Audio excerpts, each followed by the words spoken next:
Này, bạn đã bao giờ nghe ai đó nói rằng tình yêu sẽ cứu rỗi bạn chưa? Rằng một ngày nào đó, một người phụ nữ hoàn hảo sẽ bước vào cuộc đời bạn, vá lành mọi vết nứt mà bạn chưa bao giờ dám đối mặt một mình.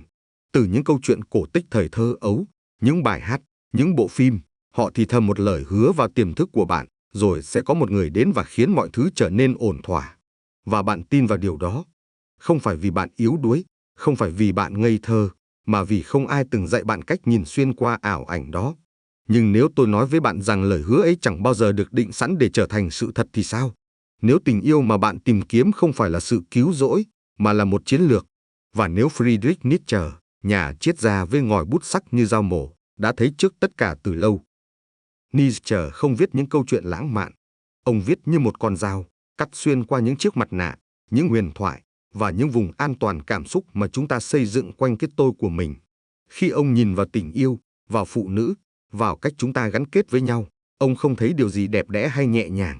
Nó không lịch sự, nhưng nó thật. Và hầu hết chúng ta, đặc biệt là đàn ông, vẫn chưa sẵn sàng để nghe sự thật đó. Bởi vì, bạn biết không, sự thật đôi khi đau đớn hơn những ảo ảnh mà chúng ta ôm ấp. Hãy để tôi nói thẳng, bạn không yêu cô ấy. Bạn yêu phiên bản của cô ấy, phiên bản phản ánh con người mà bạn ước mình trở thành. Bạn yêu cách cô ấy khiến bạn cảm thấy được công nhận, được xác nhận rằng bạn đủ tốt, đủ xứng đáng. Nhưng sự công nhận đó không phải là tình yêu. Và thứ bạn gọi là tình yêu có thể chỉ là một ảo ảnh được tạo ra cẩn thận, khiến bạn ngoan ngoãn về mặt cảm xúc. Phụ nữ, theo Nietzsche, đã học cách nắm giữ quyền lực trong một thế giới không cho họ ánh sáng. Họ không được trao thanh gươm, nên họ học cách chiến đấu bằng sự im lặng. Họ không được trao quyền kiểm soát, nên họ tinh thông nghệ thuật ảnh hưởng. Không phải vì họ bản chất là thao túng, mà vì họ buộc phải hoạt động trong bóng tối, trong khi đàn ông đứng dưới ánh đèn sân khấu. Và đây là nơi mà đàn ông hiện đại thường mù lòa. Bạn nhầm lẫn chiến lược với sự dịu dàng. Bạn nhầm lẫn khả năng thích nghi với sự ngây thơ. Bạn nghĩ cô ấy mong manh. Bạn nghĩ tình yêu của cô ấy là vô điều kiện. Bạn nghĩ sự dịu dàng của cô ấy là sự thuần khiết. Nhưng không phải vậy. Đó là quyền lực được mài giũa, được luyện tập và được thực hiện với sự chính xác. Trong khi bạn bộc lộ cảm xúc và gọi đó là sự dễ tổn thương, cô ấy đang phân tích từng lời bạn nói để tìm điểm tựa. Trong khi bạn mơ về một người bạn tâm giao, cô ấy đang cân nhắc chi phí của sự gần gũi, so sánh giữa nhu cầu và kiểm soát, giữa ham muốn và ảnh hưởng. Không phải vì ác ý, mà là theo bản năng. Bởi vì cô ấy đã học từ lâu rằng người nhìn thấy trò chơi nhưng không nói ra sẽ chiến thắng. Còn bạn thì sao? Bạn được nuôi dưỡng để lý tưởng hóa, để đặt cô ấy lên một bệ cao đến mức bạn tự cho phép mình mù lòa. Bạn không thấy chiến lược vì bạn không muốn thấy. Bạn thích giấc mơ hơn, giấc mơ về một nàng thơ, một cô gái ngoan, một người chữa lành. Nhưng nếu những vai trò đó chỉ là mặt nạ thì sao? Những mặt nạ mà cô ấy học cách đeo vì chúng hiệu quả. Nietzsche không lật tẩy điều này để phá hủy phụ nữ. Ông lật tẩy những câu chuyện mà đàn ông tự kể cho chính mình về phụ nữ. Bởi vì chừng nào bạn còn tin rằng cô ấy bản chất là cao thượng hơn, chừng nào bạn còn tin rằng tình cảm của cô ấy không có động cơ, bạn sẽ tiếp tục từ bỏ quyền làm chủ bản thân để đổi lấy sự an toàn cảm xúc. Và cô ấy sẽ chấp nhận quyền lực đó, không phải vì cô ấy ghét bạn, mà vì hệ thống đã dạy cô ấy cách sử dụng nó. Bạn không được yêu, bạn đang được điều khiển. Và điều đáng sợ nhất là bạn thích như vậy. Bạn thích sự thoải mái. Bạn thích sự tôn thờ. Bạn thích liều thuốc gây tê cảm xúc giúp bạn tránh đối mặt với chính mình. Bởi vì khoảnh khắc bạn ngừng cần cô ấy làm người cứu rỗi, bạn sẽ phải đối mặt với lý do vì sao bạn cần cô ấy. Và đó không phải là sự tan vỡ trái tim, mới là điều thực sự khiến bạn sợ hãi. Nỗi sợ có nhiều cách ngụy trang, và một trong những cách yêu thích của nó là sự tận tụy lãng mạn. Bạn nghĩ bạn đang yêu cô ấy một cách thuần khiết. Bạn nghĩ bạn đang dâng hiến bản thân một cách tự do. Nhưng hãy nhìn sâu hơn. Thứ bạn đang trao đi không phải là tình yêu. Đó là một cuộc mặc cả. Bạn đang nói, nếu tôi trao trái tim mình, liệu cô ấy có sửa chữa những phần trong tôi mà tôi không muốn đối mặt không? Bạn không tìm kiếm một người bạn đồng hành. Bạn tìm kiếm một giải pháp. Và trong khi bạn dâng hiến tâm hồn mình để tìm sự thoải mái, cô ấy đang lắng nghe. Không phải lời nói của bạn, mà là những nhu cầu của bạn. Không phải vì cô ấy tàn nhẫn, mà vì mỗi điểm yếu bạn bộc lộ trở thành một bản đồ. Một bản đồ dẫn đến những điểm nhạy cảm về cảm xúc của bạn. Và cô ấy học nó rất nhanh, không phải để làm tổn thương bạn, mà để định vị bản thân trong tâm trí bạn, nơi cô ấy trở thành không thể thiếu. Nietzsche đã thấy điều này. Ông thấy rằng thứ chúng ta gọi là tình yêu thường chỉ là một cuộc tranh giành tinh vi để chiếm lĩnh không gian cảm xúc. Ai kiểm soát nhịp điệu của sự gần gũi? Ai giữ khoảng cách trước? Ai nhượng bộ sau cùng? Đây không phải là câu hỏi về tình cảm. Đây là câu hỏi về quyền lực. Và đây là sự thật khó chịu. Người cần ít hơn sẽ kiểm soát nhiều hơn. Bạn trao cô ấy mọi thứ, thời gian, sự chú ý, danh tính của bạn. Bạn gọi đó là sự chân thành. Cô ấy trao cho bạn những gì bạn khao khát, vừa đủ để bạn tiếp tục đuổi theo. Cô ấy gọi đó là sự kết nối. Nhưng đó không phải kết nối. Đó là một vũ điệu được dàn dựng cẩn thận. Chúng ta đã xây dựng một nền văn hóa nơi phụ nữ được dạy cách ảnh hưởng mà không cần tỏ ra dẫn dắt. Còn đàn ông được dạy cách phục tùng trong khi nghĩ rằng mình đang chinh phục. Đó không phải lỗi của cô ấy, cũng không phải lỗi của bạn. Đó là kết quả của hàng thế kỷ định hình, nơi đàn ông thống trị thế giới bên ngoài, còn phụ nữ làm chủ thế giới bên trong. Và giờ đây, trong tình yêu hiện đại, bạn bước thẳng vào cái bẫy đó, mỉm cười. Cô ấy không cần tranh cãi, cô ấy chỉ cần gợi ý. Cô ấy không cần đòi hỏi, cô ấy chỉ cần khao khát.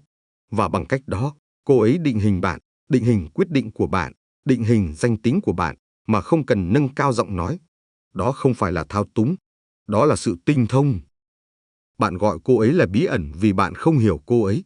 Bạn không hiểu cô ấy vì bạn chưa bao giờ đặt câu hỏi về những huyền thoại của chính mình. Bạn vẫn nghĩ tình yêu là sự hòa hợp. Cô ấy biết tình yêu là đòn bẩy. Và khi cô ấy rời đi, bạn ám ảnh không phải vì cô ấy mất đi, mà vì hình ảnh phản chiếu của bạn cũng biến mất theo cô ấy. Nietzsche sẽ nói, bạn chưa bao giờ yêu cô ấy. Bạn yêu cách cô ấy khiến bạn cảm thấy về chính mình. Cô ấy là sân khấu nơi bạn biểu diễn giá trị của mình. Giờ sân khấu đã biến mất, và bạn còn lại với sự tĩnh lặng và sự thật. Nào, chúng ta đã đi được một đoạn đường rồi. Bạn đã thấy rằng tình yêu, thứ mà chúng ta thường nghĩ là sự cứu rỗi, có thể chỉ là một ảo ảnh được dựng lên cẩn thận. Nietzsche đã cắt qua lớp mặt nạ đó, cho thấy tình yêu không chỉ là cảm xúc thuần túy mà còn là một cuộc chơi quyền lực tinh vi. Bây giờ, hãy đi sâu hơn vào sự thật mà ông muốn bạn đối mặt, sự thật về cách bạn vô tình trao đi quyền làm chủ bản thân, và tại sao bạn lại để mình rơi vào cái bẫy đó. Đây không phải là câu chuyện dễ nghe, nhưng nếu bạn sẵn sàng, nó sẽ thay đổi cách bạn nhìn về tình yêu và chính mình. Cùng tiếp tục nào. Hãy nghĩ về lần cuối bạn cảm thấy mình yêu ai đó. Có phải bạn đã dâng hiến tất cả, thời gian, sự chú ý, thậm chí cả những mảnh nhỏ của danh tính bạn? Bạn gọi đó là tình yêu, là sự chân thành. Nhưng nếu tôi bảo bạn rằng, sâu thẳm bên trong, đó không phải là tình yêu mà là một cuộc trao đổi thì sao? Bạn đang trao đi trái tim mình, không phải vì bạn muốn cho đi, mà vì bạn hy vọng nhận lại một thứ gì đó, một cảm giác được công nhận, được xác nhận rằng bạn đủ tốt, đủ giá trị. Bạn không tìm kiếm một người bạn đồng hành, bạn tìm kiếm một người cứu rỗi. Và trong khi bạn nghĩ mình đang yêu một cách tự do, thực ra bạn đang thương lượng, nếu tôi cho em tất cả, em sẽ vá lành những vết nứt trong tôi, đúng không? Nietzsche nhìn thấy điều này rõ như ban ngày. Ông nói rằng tình yêu, khi bắt nguồn từ sự thiếu thốn, sẽ không bao giờ bình đẳng. Bạn trao đi quá nhiều cảm xúc, quá nhiều kỳ vọng, và bạn gọi đó là sự hào phóng. Nhưng cô ấy thì sao? Cô ấy đang lắng nghe, không chỉ lời nói của bạn, mà cả những nhu cầu bạn bộc lộ. Mỗi lần bạn để lộ một điểm yếu, một nỗi sợ, một khao khát, bạn vô tình đưa cho cô ấy một mảnh ghép. Một mảnh ghép để vẽ nên bản đồ cảm xúc của bạn. Không phải vì cô ấy ác ý, không phải vì cô ấy muốn thao túng bạn, mà vì cô ấy đã học cách sống sót trong một thế giới không cho cô ấy quyền lực trực tiếp. Cô ấy học cách định hình bạn, không qua la hét hay đòi hỏi, mà qua những nụ cười, những cái chạm nhẹ, những khoảnh khắc khiến bạn cảm thấy mình đặc biệt. Đó không phải là sự lừa dối, đó là sự tinh thông. Hãy tưởng tượng thế này, bạn đang chơi một ván cờ, nhưng bạn không biết luật. Bạn nghĩ mình đang dẫn dắt, đang chinh phục, nhưng cô ấy luôn đi trước một bước. Cô ấy không cần phải thắng một cách rõ ràng. Cô ấy chỉ cần giữ bạn trong trò chơi. Khi bạn bộc lộ cảm xúc, bạn nghĩ đó là sự kết nối. Nhưng với cô ấy, đó là thông tin. Khi bạn hy sinh thời gian, năng lượng, thậm chí cả giấc mơ của mình để làm cô ấy vui, bạn nghĩ đó là tình yêu. Nhưng với cô ấy, đó là đòn bẩy. Và điều đáng sợ nhất, bạn thích điều đó. Bạn thích cảm giác được cần, được muốn, được xác nhận. Bạn thích liều thuốc gây tê cảm xúc giúp bạn quên đi những phần trong mình mà bạn không dám đối mặt. Bởi vì nếu bạn ngừng cần cô ấy để cảm thấy đủ đầy, bạn sẽ phải nhìn vào sự thật về lý do tại sao bạn cần cô ấy ngay từ đầu. Nietzsche không nói rằng phụ nữ là kẻ thù. Ông nói rằng chính những câu chuyện bạn tự kể về họ mới là vấn đề. Bạn được nuôi dưỡng để lý tưởng hóa họ, để biến họ thành những nàng thơ, những người chữa lành, những thiên thần. Nhưng điều đó không công bằng, không chỉ với họ, mà với chính bạn. Bởi vì khi bạn đặt cô ấy lên bệ cao, bạn tự đặt mình vào thế yếu. Bạn trao cho cô ấy quyền định nghĩa giá trị của bạn. Và khi cô ấy rời đi, hoặc tệ hơn, khi cô ấy ngừng đóng vai trò mà bạn đã viết cho cô ấy, bạn không chỉ cảm thấy mất mát, bạn cảm thấy sụp đổ. Bởi vì thứ bạn mất không phải là cô ấy. Thứ bạn mất là hình ảnh phản chiếu của chính mình trong mắt cô ấy. Hãy quay lại một khoảnh khắc. Nhớ lần bạn cảm thấy trái tim mình tan vỡ không? Có phải bạn đã gọi cô ấy là lạnh lùng, là tàn nhẫn? Có phải bạn đã tự hỏi tại sao cô ấy thay đổi? Tại sao cô ấy không còn là người bạn từng biết? Nhưng nếu tôi nói với bạn rằng cô ấy không thay đổi thì sao? Rằng cô ấy chỉ ngừng diễn vai trò mà bạn đã gán cho cô ấy. Bạn không yêu cô ấy. Bạn yêu ý tưởng về cô ấy. Ý tưởng về một người sẽ khiến bạn cảm thấy trọn vẹn mà không cần bạn phải đối mặt với chính mình. Và khi cô ấy ngừng đóng vai trò đó, bạn gọi đó là sự phản bội. Nhưng Nietzsche sẽ gọi đó là sự thức tỉnh. Đây là điều mà ông muốn bạn thấy. Tình yêu không phải là sự hòa hợp tuyệt đối. Nó là một cuộc đàm phán, một vũ điệu quyền lực tinh vi. Ai kiểm soát nhịp điệu của sự gần gũi? Ai giữ khoảng cách trước? Ai nhượng bộ sau cùng? Đây không phải là những câu hỏi lãng mạn. Đây là những câu hỏi về quyền lực. Và sự thật phũ phàng là người cần ít hơn sẽ kiểm soát nhiều hơn. Khi bạn trao đi mọi thứ, thời gian, sự chú ý, danh tính, bạn nghĩ mình đang yêu. Nhưng cô ấy, bằng cách giữ lại vừa đủ, bằng cách cho bạn những gì bạn khao khát ở liều lượng vừa phải, giữ bạn trong trạng thái luôn đuổi theo. Đó không phải là kết nối. Đó là một vũ điệu được dàn dựng. Nếu những lời này đang khiến bạn cảm thấy khó chịu, thì tốt. Đó là dấu hiệu bạn đang bắt đầu thấy sự thật. Nietzsche không muốn bạn đổ lỗi cho phụ nữ. Ông muốn bạn ngừng đổ lỗi cho bất kỳ ai và bắt đầu nhìn thẳng vào chính mình. Bạn đã được dạy rằng tình yêu là đức hạnh cao cả nhất, rằng yêu một cách vô tư là dấu hiệu của một người đàn ông tốt. Nhưng nếu sự vô tư đó chỉ là một cách ngụy trang cho sự phụ thuộc cảm xúc thì sao? Nếu đằng sau những cử chỉ lãng mạn và những lời tuyên bố đậm chất thơ, có một nỗi sợ thầm lặng. Nỗi sợ rằng nếu bạn không trao đi tất cả, cô ấy sẽ rời đi. Và thế là bạn cho đi nhiều hơn. Bạn thỏa hiệp nhiều hơn. Bạn xóa bỏ những phần của bản thân để trở thành người mà bạn nghĩ cô ấy muốn.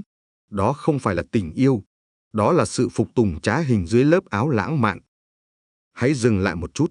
Nếu video này đang lay động điều gì đó trong bạn, nếu nó khiến bạn nhìn lại những mối quan hệ của mình với một chút bối rối hoặc rõ ràng, hãy nhấn nút subscribe.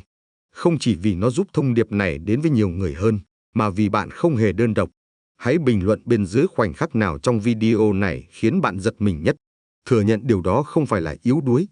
Đó là bước đầu tiên để lấy lại quyền làm chủ bản thân. Chúng ta đã đi đến đoạn cuối của hành trình này. Bạn đã thấy tình yêu không phải lúc nào cũng là câu chuyện lãng mạn mà bạn được dạy để tin tưởng. Nietzsche đã phơi bày sự thật rằng tình yêu trong nhiều trường hợp là một cuộc chơi quyền lực tinh vi, nơi bạn vô tình trao đi quyền làm chủ bản thân vì một ảo ảnh cứu rỗi. Bây giờ, hãy đối mặt với phần khó nhất, phần mà Nietzsche gọi là sự thức tỉnh. Đây là lúc bạn ngừng đổ lỗi, ngừng trốn chạy và bắt đầu nhìn thẳng vào sự thật về tình yêu, về cô ấy và quan trọng nhất, về chính bạn. Đây là phần sẽ khiến bạn muốn quay đi, nhưng nếu bạn ở lại, nó có thể thay đổi tất cả. Sẵn sàng chưa? Cùng đi đến tận cùng nào. Hãy tưởng tượng khoảnh khắc cô ấy rời đi. Bạn cảm thấy thế giới sụp đổ. Bạn gọi đó là tan vỡ trái tim. Bạn nghĩ cô ấy đã thay đổi, đã trở nên lạnh lùng, đã phản bội bạn. Nhưng nếu tôi nói với bạn rằng cô ấy không phản bội bạn thì sao? Rằng cô ấy chỉ ngừng đóng vai trò mà bạn đã gán cho cô ấy. Bạn không yêu con người thật của cô ấy. Bạn yêu hình ảnh bạn tạo ra. Hình ảnh một người sẽ khiến bạn cảm thấy trọn vẹn, sẽ vá lành những khoảng trống mà bạn không dám đối mặt. Và khi cô ấy ngừng diễn vai trò đó, bạn không chỉ mất cô ấy, bạn mất đi tấm gương phản chiếu giá trị của chính mình. Nietzsche sẽ nói, cô ấy không lừa dối bạn. Bạn tự lừa dối mình khi yêu một ảo ảnh và mong cô ấy sống trong đó mãi mãi. Nietzsche không lên án phụ nữ. Ông lên án những người đàn ông từ chối trưởng thành, những người muốn có nàng thơ thay vì một tấm gương, những người cầu xin thiên thần thay vì dám đối mặt với một con người thật sự, với tất cả sự phức tạp, đáng sợ nhưng cũng đầy cuốn hút của họ. Nếu bạn muốn ngừng đổ lỗi cho cô ấy, bạn phải bắt đầu nhìn vào chính mình. Không phải với sự xấu hổ, không phải với cảm giác tội lỗi, mà với sự rõ ràng. Và từ sự rõ ràng đó, một điều gì đó mạnh mẽ có thể bắt đầu, không phải là sự kết thúc của tình yêu, mà là sự chuyển hóa của nó. Bạn được dạy rằng tình yêu là đức hạnh cao quý nhất, rằng yêu một cách vô tư là dấu hiệu của một người đàn ông tốt. Nhưng nếu sự vô tư đó chỉ là một lớp ngụy trang cho sự phụ thuộc cảm xúc thì sao? Nếu đằng sau những cử chỉ lãng mạn, những lời hứa đậm chất thơ là một nỗi sợ thầm lặng, nếu tôi không cho đi tất cả, cô ấy sẽ rời đi. Thế là bạn cho đi nhiều hơn. Bạn thỏa hiệp nhiều hơn. Bạn xóa bỏ những phần của bản thân để trở thành người mà bạn nghĩ cô ấy muốn. Đó không phải là sự cao cả. Đó là sự phục tùng trá hình dưới lớp áo tình yêu. Và trong khi bạn nghĩ mình đang dũng cảm, cô ấy cảm nhận được điều khác. Cô ấy cảm nhận được quyền kiểm soát, không phải qua sức mạnh, mà qua sự hiện diện của cô ấy, qua sự sẵn sàng của bạn để xoay quanh sự chấp nhận của cô ấy. Sự thật mà Nietzsche muốn bạn đối mặt là tình yêu, khi bắt nguồn từ sự thiếu thốn, không bao giờ bình đẳng. Cô ấy có thể không yêu cầu bạn thay đổi, nhưng bạn thay đổi vì cô ấy. Cô ấy có thể không đòi hỏi sự phục tùng, nhưng bạn tự nguyện dâng hiến nó. Tại sao? Vì bạn đã tự thuyết phục rằng sự chấp nhận của cô ấy là sự cứu rỗi của bạn. Nhưng cô ấy không yêu cầu làm người cứu rỗi bạn. Cô ấy chỉ đang là chính mình. Và bạn đã biến điều đó thành tấm gương phản chiếu giá trị của bạn. Khi tấm gương đó vỡ, bạn không chỉ cảm thấy mất mát, bạn cảm thấy sụp đổ. Bởi vì thứ bạn bảo vệ không phải là tình yêu. Đó là câu chuyện rằng nếu cô ấy yêu tôi trọn vẹn. Nếu cô ấy ở lại, tôi có giá trị. Nhưng câu chuyện không phải là sự thật. Và khi thực tế len lỏi vào, bạn gọi đó là sự phản bội. Nietzsche gọi đó là sự thức tỉnh. Sự dối trá không phải là việc cô ấy có quyền lực. Sự dối trá là bạn không nhìn thấy nó. Bạn gọi cô ấy là dịu dàng, nhưng cô ấy đang quan sát. Bạn gọi cô ấy là chăm sóc, nhưng cô ấy đang có chiến lược. Bạn nghĩ cô ấy đầu hàng, nhưng cô ấy đang lựa chọn, luôn luôn lựa chọn. Bởi vì cô ấy hiểu điều mà bạn chưa bao giờ hiểu, người nhìn rõ động lực của trò chơi nắm giữ chìa khóa. Bây giờ, hãy nhìn lại những khoảnh khắc mà bạn nghĩ là tình yêu. Nhớ những lần cô ấy mỉm cười, nhưng có gì đó phía sau nụ cười như đang cân nhắc. Nhớ những lần cô ấy dường như hiểu bạn trước cả khi bạn nói ra. Bạn nghĩ đó là trực giác, và đúng là thế. Nhưng với cô ấy, trực giác là cách để sinh tồn, là cách để luôn đi trước một bước trong một thế giới không cho cô ấy quyền đối đầu trực diện, chỉ cho cô ấy quyền định hình. Đây không phải là câu chuyện về sự đổ lỗi. Đây là câu chuyện về thực tế. Chúng ta sống trong một thế giới nơi tình yêu được bán như sự đầu hàng lẫn nhau, nhưng thực tế lại là đòn bẩy lẫn nhau. Nơi mà sự dễ tổn thương được ca ngợi như một đức hạnh, nhưng lại được sử dụng như một loại tiền tệ. Và đây là bước ngoặt. Khi bạn nhận ra điều này, bạn có hai lựa chọn, hoặc bạn tan vỡ, quay lại với những huyền thoại, tìm kiếm một nàng thơ khác, một người bạn diễn cảm xúc mới, và tự nhủ lần này sẽ khác. Hoặc bạn trưởng thành. Bạn ngừng cần cô ấy đóng vai trò mà bạn viết. Bạn ngừng tìm kiếm những vai diễn và bắt đầu nhìn thấy thực tế. Không phải là sự thao túng, không phải là ác ý, mà là bản năng. Một người phụ nữ ý thức được sự thiếu hụt quyền lực trong xã hội, nên đã làm chủ quyền lực trong mối quan hệ. Không phải vì cô ấy muốn kiểm soát bạn, mà vì đó là quyền lực duy nhất mà thế giới cho phép cô ấy có. Vậy nên, câu hỏi không phải là liệu cô ấy có sẵn sàng yêu bạn không? Câu hỏi là liệu bạn có sẵn sàng nhìn cô ấy mà không cần đến những huyền thoại không? Bởi vì chỉ khi đó bạn mới có thể nhìn thấy chính mình. Và chỉ khi đó, tình yêu mới ngừng là một câu chuyện và trở thành một cuộc cách mạng. Nếu video này đã mở mắt bạn, nếu nó khiến bạn cảm thấy không thoải mái nhưng đúng, hãy nhấn subscribe, chia sẻ và bình luận khoảnh khắc nào khiến bạn giật mình nhất. Không phải để giải trí, mà vì bạn đã sẵn sàng từ bỏ những ảo ảnh và nhìn thẳng vào sự thật.